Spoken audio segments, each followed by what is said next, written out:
ভাইয়ারা আছেন, কেন এত দূরে সিলেটের 360 জন আউলিয়া থাকতে আপনারা এত পথ মেরে কেন আপনারা গেলেন নাট্যশির জমিনে? আমার পীর তো কোনোদিন আসে নাই। সব পীর তো বাড়ি বাড়ি কোনো পীর যায়।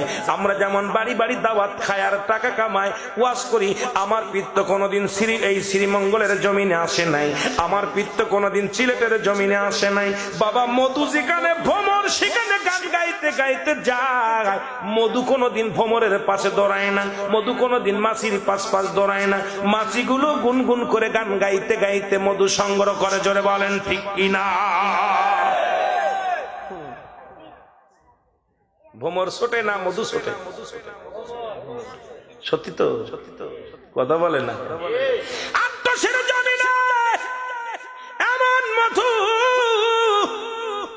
এমন মধু, এ মুসলমান শ্রীমঙ্গল থেকে সিলেট থেকে মৌমাছি গুলো আল্লাহ আল্লাহর গুণগান গাইতে গাইতে পাগলের মতো ছুটে যায়। আরো জোরে বলেন, সত্যি করে বলবেন, কসম আল্লাহর কসম করে বলেন, আপনার এলাকায় কাট্টশির হুজুর আসছে?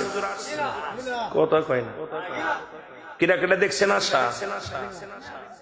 কথা কয় না। আইছে আট্টশি গেছেন কাটা কেটে? হাত তোলেন দেখি। মার হাবা। অনেক জাকের ভাই আছে, মার হাবা বলেন না।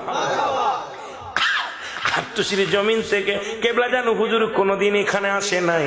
বাংলাদেশে অনেক পীর আছে, বাড়িতে বাড়িতে বাড়িওয়ালা পীর, কেউ আছে ইউনিয়নওয়ালা পীর, কেউ আছে থানাওয়ারি পীর। মুসলমান কেবলা জান হুজুর হলো এই পৃথিবীর মধ্যে কুল কায়নাতের পীর। আট্টশির হুজুর শুধু মানুষের পীর না, এখন আট্টশিতে নারী পুরুষ যায়, আট্টশিতে গরু ছাগল যায়। এ মুসলমান শুনে না, ওয়াজ মনে রাখবেন। কোথায় রাখলাম? বাবুদের কথা বলতেছিলাম, এখান থেকে চলে গেছি। যারা বলে আট্টশি কোনো মানুষের পীর নয়, আট্টশিতে জিন যায়, হা বাবা, আট্টশি হুজুরের অসংখ্য জিন আছে, আট্টশি হুজুরের মুরিদ। সুবহানাল্লাহ।